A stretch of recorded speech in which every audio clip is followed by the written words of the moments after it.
Gênesis capítulo 18. Porque eu o escolhi para que ordene a seus filhos e a sua casa depois dele, a fim de que guardem o caminho do Senhor e pratiquem a justiça e o juízo, para que o Senhor faça vir sobre Abraão o que tem falado a seu respeito. Versículo 19. Sentado à entrada de sua tenda na hora mais quente do dia, Abraão levantou os olhos e avistou 3 homens de pé em frente dele. Ele ainda não sabia, mas se tratava de Jesus e 2 anjos. Apressou-se então por correr ao encontro daqueles estranhos e lhes ofereceu acolhida. Após comerem, perguntaram por Sara, e um deles, que sabemos ser o próprio Senhor, profetizou que ele voltaria em 1 ano e Sara daria à luz um filho. Desta vez foi Sara quem riu. E ainda que Sara tenha negado que riu, o Senhor confirmou a sua promessa. Sabem quando alguém tem 2 notícias para dar, uma boa e uma ruim, então pergunta: qual das 2 você prefere ouvir primeiro?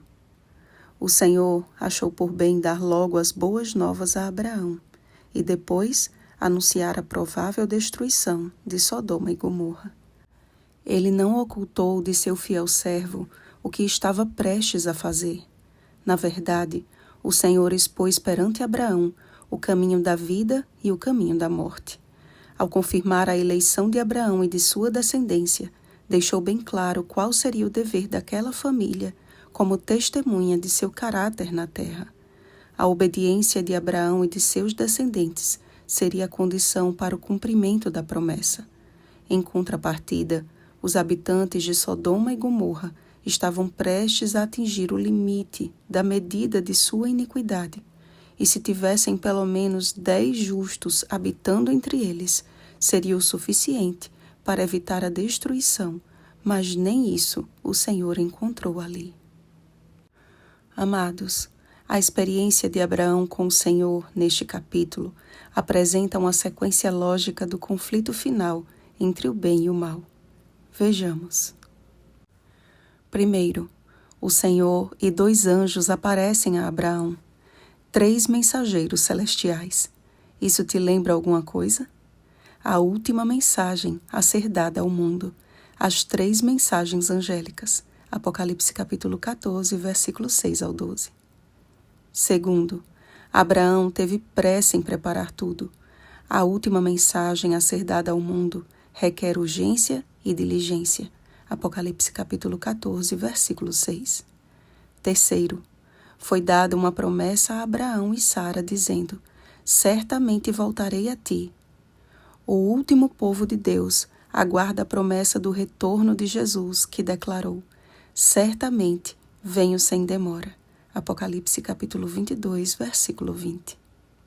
Quarto, Abraão e Sara já eram velhos, avançados em idade. A promessa pode requerer um longo tempo de espera, mas se tardar, espera-o, porque certamente virá, não tardará. Abacuque capítulo 2, versículo 3. Quinto, Sara riu e questionou. A demora pode causar desânimo. E tardando o noivo, foram todas tomadas de sono e adormeceram. Mateus capítulo 25, versículo 5. Sexto, a Abraão foi dada instrução acerca de como viver na presença de Deus com sua casa, guardando o caminho do Senhor e praticando a justiça e o juízo.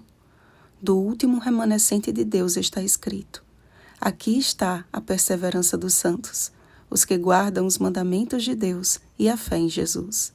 Apocalipse capítulo 14, versículo 12. Sétimo, Jesus desceu para ver o que estava acontecendo em Sodoma e Gomorra. O Espírito Santo está aqui, vendo o que acontece em toda a terra. Oitavo, Abraão permaneceu ainda na presença do Senhor. A perseverança é uma das características do remanescente de Deus. Jesus declarou: aquele, porém, que perseverar até o fim, esse será salvo. Mateus capítulo 24, versículo 13. Nono, ao declarar que o Senhor é um justo juiz e que ele não destrói o justo com o ímpio, Abraão apontou para a sacudidura. O Senhor faz separação entre justos e ímpios, e assim o será até o tempo do fim, quando veremos a diferença entre o justo e o perverso, entre o que serve a Deus e o que não o serve. Malaquias capítulo 3, versículo 18. 10º.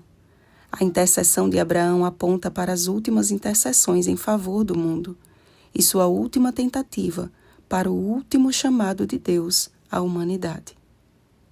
11º. Fim do diálogo, retirou-se o Senhor. Assim também o Espírito Santo não agirá para sempre no homem. Gênesis capítulo 6, versículo 3. Logo, ele irá se retirar da vida dos ímpios, mas jamais da vida dos que, como Abraão, permanecem em sua presença. Bem, amados, uma coisa é certa: não retarda o Senhor a sua promessa, como alguns a julgam demorada. Pelo contrário, ele é longânimo para convosco, não querendo que ninguém pereça, senão que todos cheguem ao arrependimento. 2 Pedro capítulo 3, versículo 9. Os ímpios em muitos lugares devem a sua vida à presença de justos que ainda habitam entre eles. Mas chegará o tempo em que este mundo atingirá o limite da medida de sua iniquidade, e não mais haverá intercessores ou a presença refreadora do Espírito Santo na vida dos ímpios. Hoje, meus irmãos, é o tempo da oportunidade, que, semelhante a Abraão, possamos deixar a nossa casa em ordem, aguardando e confiando de que o Senhor cumprirá a sua última e fiel promessa. Certamente venho sem demora. Amém. Vem, Senhor Jesus. Apocalipse capítulo 22, versículo 20. Oremos, amados. Pai amado, como a Tua palavra é perfeita, e que bênção percebermos aqui em Gênesis profecias que seriam escritas mais de 4.000 anos depois em Apocalipse. Senhor, por favor, continue enchendo o nosso coração com a Tua maravilhosa esperança, enquanto aguardamos o cumprimento dela com perseverança e fé. Que a Tua palavra continue iluminando o nosso caminho e santificando a nossa vida. Em nome de Jesus. Amém. Vigiemos e oremos. Uma feliz semana, filhos de Abraão. Oremos pelo batismo do Espírito Santo. Oremos uns pelos outros. Rosana Garcia Barros.